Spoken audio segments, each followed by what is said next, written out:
guys, I'm Becky from Bookmarks Reviews, and today it is time to proclaim my October TBR.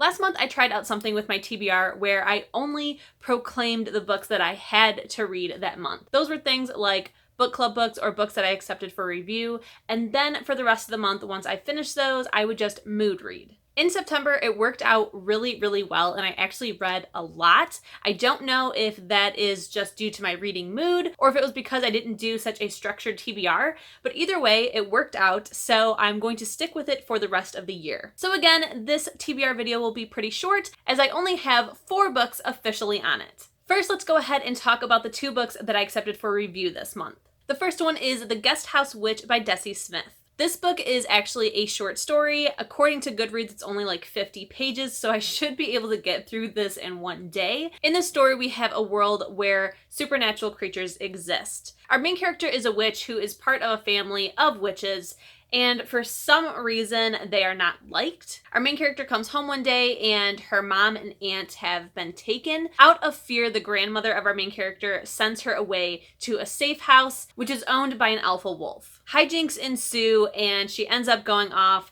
looking for her family instead of just staying put and staying safe. So she will get herself into some trouble, as well as this alpha wolf is supposed to be pretty sexy. I'm pretty positive that this is an adult book, but I'm very excited to read it. I think it might even be new adult because I think it's more on the younger side of adult, but I'm pretty excited to try it out. It seems perfect for the season. It is really short, so I can't wait to see what I think about it. Next up is one that I got from NetGalley, and that is The Ghost Hunter's Daughter by Flarity. To be honest, I don't know a whole lot about this book, and I can't really remember what the synopsis was. I'm pretty sure that we have a girl whose family, I believe, are ghost hunters, and I think something has happened. I'm not positive.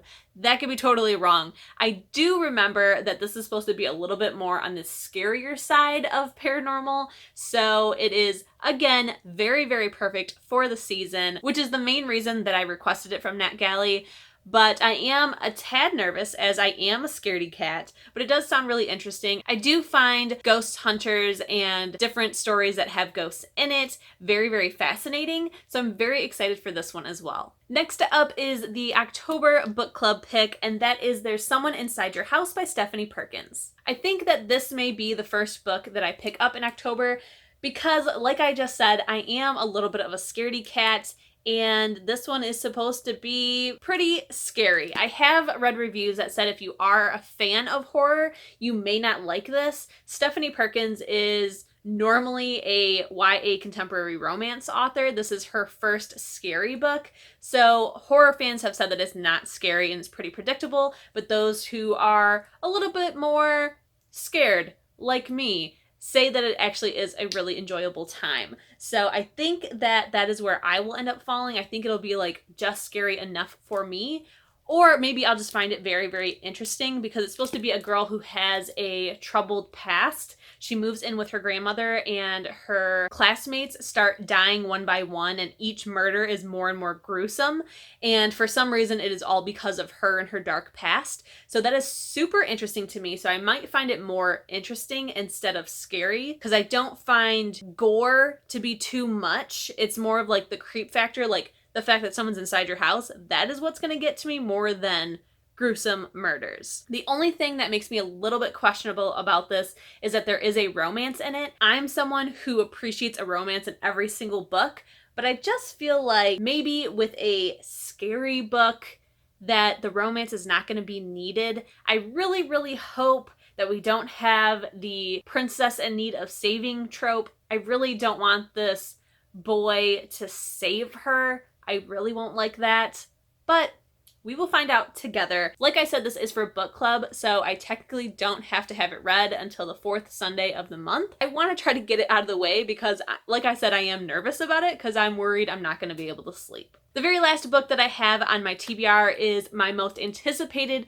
release of this month, and that is The Burning Shadow by Jennifer L. Armentrout. This is book 2 in the Lux series spinoff that she did. The first book is The Darkest Star. I am so pumped for this. In anticipation of this coming out, I did reread the entire Lex series and just finished Darkest Star yesterday, so I'm so excited about it. I cannot wait. I really feel like this book is going to be a 5 out of 5 stars. I still need to pre-order my copy. It comes out the 2nd or 3rd week of October, and if you pre-order it, you get an awesome book sleeve. So I really need to get my pre-order. I'm hoping to do that this week. Fingers crossed, because I want that book sleeve. And then as soon as I get it, my plans are to start it right away. So I had to put it on my TBR because I know that this is something that I'm going to prioritize this month and one that I'm very excited about. All right, guys, that is my October TBR. Like I said, very short. I do have some potential books that I may or may not read during the month